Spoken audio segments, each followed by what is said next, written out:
دوستو اسے ضرور پورا سنیں اگر آپ کبھی بھی مسجد میں نماز پڑھنے جاتے ہو۔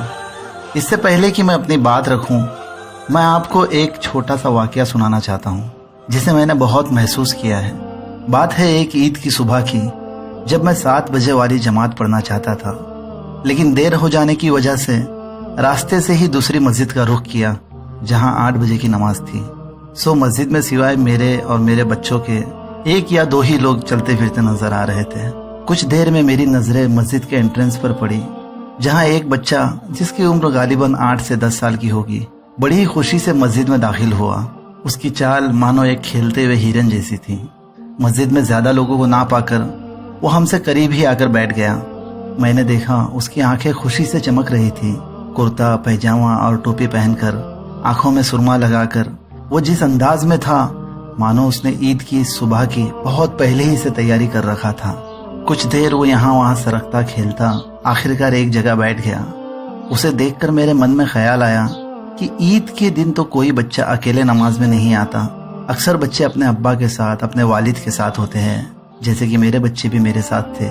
اسے دیکھ کر مجھے یہ لگا کہ وہ ضرور کوئی یتیم ہے اور شاید باپ کے نہ ہونے کی وجہ سے اکیلے آیا ہے، جسے شاید اس کی ماں نے تیار کر کے اس عید کی خوشیوں کو منانے کی پہل کرنے بھیجا ہو۔ ہاں دوستو، عید کی نماز پڑھنا ہے۔ میں ان خیالوں میں ہی تھا کہ اسے دیکھا کہ وہ ایک پلر سے لگ کر کھیلتے کھیلتے سو گیا۔ میں نے سوچا شاید عید کی خوشی سے وہ صبح جلدی اٹھا اور اب نیند آ گئی ہو۔ میں ان خیالوں میں ہی تھا کہ امام صاحب کی تقریر کی آواز نے مجھے اس خیال سے ہٹا دیا، اور اب مسجد میں کچھ اور لوگ بھی داخل ہو چکے تھے۔ دھیرے دھیرے لوگوں کا مجمع بڑھنے لگا۔ تھوڑی ہی دیر میں دوبارہ بچے کی طرف متوجہ ہوا اور دیکھا کہ امام کی تقریر کی آواز سے وہ اٹھ کر بیٹھ گیا۔ اس نے دوبارہ اپنی خوشیوں کو بٹورنا شروع کر دیا، لیکن اب جیسے اس کی آنکھیں ہر ایک آئے ہوئے نمازیوں کو باری باری دیکھ رہی تھی، جیسے وہ انہیں دیکھ کر کسی اپنے کو تلاش رہا تھا۔ وہ دھیرے دھیرے سرکتا آگے کی صف میں جا کر بیٹھ گیا جو کہ خالی تھی۔ میں تقریر سننے لگا اور وقت آیا کہ مسجد پوری بھر چکی تھی اور مؤذن نے اقامت دینا شروع کر دیے۔ ہم سب نماز کے لیے کھڑے ہو گئے۔ بس نماز شروع ہونا ہی تھا کہ میری آنکھیں دوبارہ اس بچے پر پڑی، لیکن اس بار اس کے چہرے کی ساری خوشیاں غائب تھی، مانو کسی نے اس کے سارے سپنے، ساری عید کی تیاری پر پانی پھیر دیا ہو۔ وہ آگے کی صف سے بھیڑ کے بیچ میں سے ہوتے ہوئے پیچھے کی اور آ رہا تھا، باہر کی اور آ رہا تھا۔ دراصل وہ خود نہیں آ رہا تھا، اسے لوگ پیچھے کر رہے تھے۔ وہ ایک قطار سے دوسرے قطار پر آتا تو وہاں کے لوگ اسے پیچھے کر دیتے، پھر اس کے پیچھے کے قطار کے لوگ اور پیچھے کر دیتے۔ میرا دل چاہا کہ اسے اپنے قریب بلا کر اپنے بچوں کے ساتھ کھڑا کر دوں، لیکن میں تھوڑی دوری پر تھا اور تب تک کچھ لوگ رکعت باندھ چکے تھے، اور اسی طرح میں نے اسے آخری صف تک پیچھے جاتے ہوئے دیکھا اور آخرکار وہ میری نظروں سے اوجھل ہو گیا۔ امام صاحب تدبیر دے چکے تو میں نے بھی فوری رکعت باندھ لی۔ بعد نماز کے میں نے بہت تلاشا اس بچے کو، لیکن وہ کہیں نظر نہ آیا۔ مجھے مانو ایسا لگ رہا تھا کہ میں نے کوئی گناہ کر لیا ہو، کہ اگر وہ ایک یتیم تھا تو مجھے اور مسجد میں تمام لوگوں کو اس سے الگ درجہ دینا تھا، لیکن ہم سبھی نے اس بچے کو جو سب سے پہلے آ کر مسجد میں داخل ہوا تھا اسے دھکے دے کر ایک کے بعد ایک صف سے پیچھے کر دیے۔ مجھے تو یہ بھی نہیں معلوم ہوا کہ کیا اس بچے کو مسجد کے اندر جگہ ملی بھی ہوگی، کیونکہ عید کے دن تو مسجد پورا پیک ہو جاتا ہے۔ کاش کہ میں اس بچے کو ڈھونڈ پاتا اور اسے مسکرا کر دیکھتا اور اس کے سر پر ہاتھ پھیر پاتا۔ اب مجھے افسوس بھی ہوا اور غصہ بھی آیا ان تمام لوگوں پر جنہوں نے اسے اتنا پیچھے کر دیا کہ اسے شاید اپنے باپ کے نہ ہونے کا احساس دلایا ہو۔ میں اس واقعے کو اور اس بچے کو آج تک بھلا نہیں پایا۔ ہاں دوستو، یہ اس لیے ہوا کہ مسجد میں آنے والے بیشتر لوگوں کے دماغ میں یہ بھر گیا ہے کہ بچے کے صف میں رہنے سے نماز ہی نہیں ہوگی، اور نتیجتاً جانے میں انجانے میں ہم نے ایک شاید یتیم یا ایک غریب بچے کو اپنے بیچ میں کھڑا ہونے نہیں دیا، جبکہ اس کا حق تھا کیونکہ وہ سب سے پہلے آ کر بیٹھا تھا وہاں۔ میرے دوستو، یہ کس طرح کا عمل ہے ہمارا، جبکہ یہ بات ثابت ہے کہ بچوں کو مسجد میں آنے دیا جائے، ان کی حوصلہ افزائی کی جائے، جبکہ اسلام یہ سکھاتا ہے کہ اللہ کے نزدیک کوئی بھید بھاؤ نہیں۔ یہی نہیں، میں تو ہر نماز میں ان بچوں کو دیکھ کر افسوس کرتا ہوں، ان لوگوں پر، ان بزرگوں پر اور جوانوں پر جو ہمیشہ بچوں کو بنا حکمت کے ساتھ ایسے پیچھے دھکیلتے ہی کہ بچوں کی آنکھیں دیکھ کر لگتا ہے مانو وہ بددعائیں دے رہی ہے، مانو ان کے کانفیڈنس کو کسی نے تیز چھری سے چیر دیا ہو۔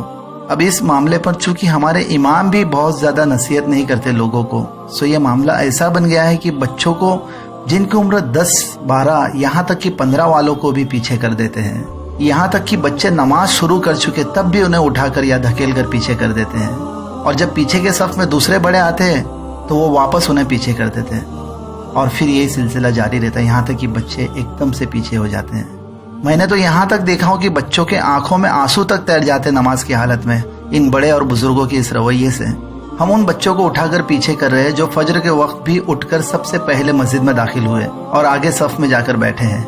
उन बच्चों को पीछे कर रहे हैं जिन्हें एक तरफ हम 10 साल के होने पर डांट रहे, पीट रहे, नमाज भेज रहे हैं। नतीजतन कुछ बच्चे तो अब घर से निकलते हैं लेकिन मस्जिद में ही नहीं जाते, क्योंकि उन्हें जबरदस्ती छोटा साबित करने में लगे हैं हमारे ये बुजुर्ग। कुछ बच्चे तो पहले ही से जाकर मस्जिद के कोने में खड़े हो जाते, भले ही पूरे मस्जिद के मुसल्ले जो खाली रहे, क्योंकि उन्हें पता है कि 4 रकात खत्म हुए तक आखिरकार उन्हें बिल्कुल पीछे कर दिया जाएगा।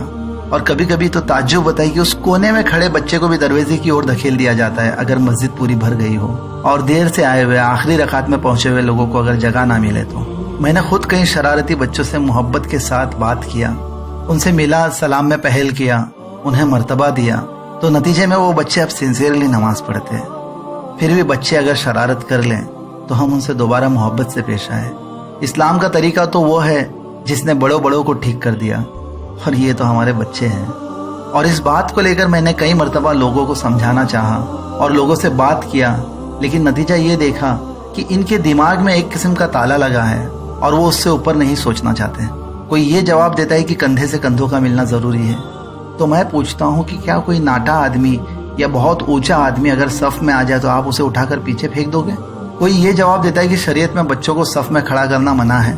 अफसोस कि इन्होंने अपनी नई शरीयत बना दी है। ताजुब हुआ उस वक्त जब यही लाइन एक बड़े मस्जिद जो कि किसी इलाके का मरकज भी है, वहाँ के इमाम ने भी यही कहा, लेकिन थोड़ी बातचीत के बाद कहा कि यह हमारे ट्रस्ट का रूल है, जैसे ट्रस्ट के रूल को शरीयत के ऊपर लाद दिया हो।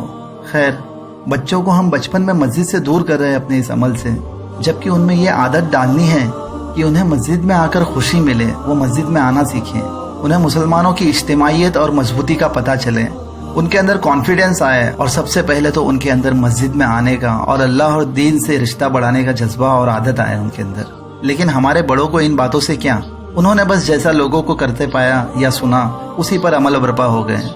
आइए अब जरा मुख्तसर में इस बात को जाने कि क्या वाकई में शरीयत बच्चों को मस्जिद में आने से या बड़ों के सफ में खड़े होने से रोकता है? नहीं, बल्कि हमारे सामने ये बात है कि अल्लाह के रसूल सल्लल्लाहु अलैहि वसल्लम अपने सुजूद को लंबी कर देते जब उनके नमाज़ें उनकी पीठ पर होते हैं। इससे ये साबित है कि बच्चे मस्जिद में रहते हैं। अल्लाह के रसूल सल्लल्लाहु अलैहि वसल्लम नमाजों को शॉर्ट कर देते, छोटी कर देते जब पीछे बच्चों के रोने की आवाज़ आती। ये तो साबित हुआ कि बच्चे मस्जिद में आए। अब क्या हम हर बच्चों को हर जगह खड़े होने दें? नहीं, इस्लाम हमें दरमियाना रवैया सिखाता है। हम बच्चों को आने दें, जिनमें कुछ बहुत सिंसियर है तो कुछ शरारती भी। अब बच्चों के वालिद या कोई बड़े उनके साथ है तो उन्हें उन्हीं के साथ रहने दें, और अगर नहीं भी है और कुछ बच्चे जैसे 4 या 5 बच्चे सफ में पहले ही से हैं, तो ये तो और बेहतर होगा कि उन्हें बड़ों के बीच में ही रहने दें, ताकि वो मस्ती से गुरेज करें और खुशू के साथ नमाज पढ़ना सीखें। या बच्चों को अलग अलग सफ में तकसीम कर दें, और अगर वो पहले ही से तकसीम है तो वैसा ही रहने दें उन्हें। हाँ, किसी जगह अगर बहुत ही ज़रूरत महसूस हो तो बच्चों को नमाज से पहले ही एहसन तरीके से बहुत ही मोहब्बत और हिकमत के साथ एक बाजू की ओर कर दें, ना कि पीछे करें। लेकिन अगर कोई नमाज शुरू कर चुका है तो बेहतर है उसे वहीं रहने दें। नमाज में पीछे करना मुनासिब नहीं, खासकर उन बच्चों को जो कुछ हद तक बड़ी उम्र के हैं। किसे पता है कि किसकी नमाज अल्लाह के नज़दीक कबूलियत रखती है। देखने में तो ये भी आया कि बड़े लोग ऐसे बड़े बच्चों के नमाज की हालत में उनके सामने से जाने से भी गुरेज नहीं करते हैं, जैसे इन बच्चों की नमाज ही नहीं है। कई मर्तबा तो ये हुआ कि मैं नमाज की हालत में हूँ और बाजू में खड़े बच्चे की हरकतों से तो कुछ नहीं हुआ, लेकिन उस बच्चे को कुछ बुजुर्गों के चिल्लाने और बड़बड़ करने से नमाज मेरी खराब हुई। मतलब हमारे बड़ों में हिकमत ही नहीं है। वो जिस चीज़ के लिए उस बच्चे को रोक रहे, उसे चिल्ला रहे, वो उसी चीज़ में और ज़्यादा तकलीफ दे रहे हैं। बच्चे की हरकत से तो इतनी तकलीफ नहीं हुई जितनी कि उनकी आवाज़ और उनके बड़बड़ करने से हुई। मैंने ये भी महसूस किया कि ये जो बड़े बुजुर्ग लोग हैं, इन्होंने शायद बचपन में मस्जिद का मुंह तक नहीं देखा होगा, या फिर इन्हें भी लोगों ने ऐसा ही पीछे कर दिया और अब ये भी वैसा ही करते हैं, और शायद ये बच्चे भी बड़े होने के बाद ऐसा ही करेंगे या फिर मस्जिद आना ही छोड़ देंगे। खैर, वालिदैन भी मस्जिद में इस बात का ख्याल रखें कि बहुत छोटे बच्चों को जो बिल्कुल नहीं समझेंगे वो पेशाब या कोई गंदगी कर सकते हैं, तो उन्हें मस्जिद में ना लाएं या फिर उन्हें हर चीज़ से फारिग करके लाया जाए। और वालिदैन का ये भी अहम रोल हो कि वो अपने बच्चों को हमेशा खासकर मस्जिद भेजने से पहले मस्जिद का एहतराम करना सिखाए, मस्जिद के एथिक्स को रिमाइंड करे, ताकि बच्चे भी सही तरीके से नमाज पढ़े और मस्जिद को, जो अल्लाह का घर है, वहाँ शरारत और मस्ती करने से गुरेज करें और दूसरे नमाजियों की नमाज में भी डिस्टर्बेंस ना करें। लेकिन मैं सबसे ये दरख्वास्त करूंगा कि मस्जिद आए हुए बच्चों के साथ हिकमत से पेश आए, और जो बच्चे पहले ही से आकर आगे की सफ में हो तो हमें यह हक नहीं है कि हम नमाज शुरू होने के बाद या बिल्कुल आखिर में आकर उन बच्चों को पीछे धकेल दें। और आखिर में इस बात को याद रखें कि नबी सल्लल्लाहु अलैहि वसल्लम बच्चों से मोहब्बत करते और उनके साथ बहुत ही रहम से पेश आते हैं। क्या हम भी अपने नबी सल्लल्लाहु अलैहि वसल्लम की इस सुन्नत को अपनाते हैं? दोस्तों, इस बात पर गौर करें और सभी वालिदैन भी इस बात पर गौर करें अपने बच्चों को मस्जिद भेजने से पहले, और मस्जिद में आए हुए बच्चों के साथ तमाम बुजुर्ग और बड़े जो हिकमत से पेश आए उन्हें मर्तबा दें, उनके साथ हुस्न सुलूक करें और बुजुर्गों से, इमाम से इस बात पर नसीहत भी लें, इस पर और मज़ीद जानें। और हमारे जो बुजुर्ग लोग हैं, उलमाए दीन और इमाम, तमाम लोग इस बात पर रोशनी डालें और सही तरीके से रहनुमाई करें लोगों की।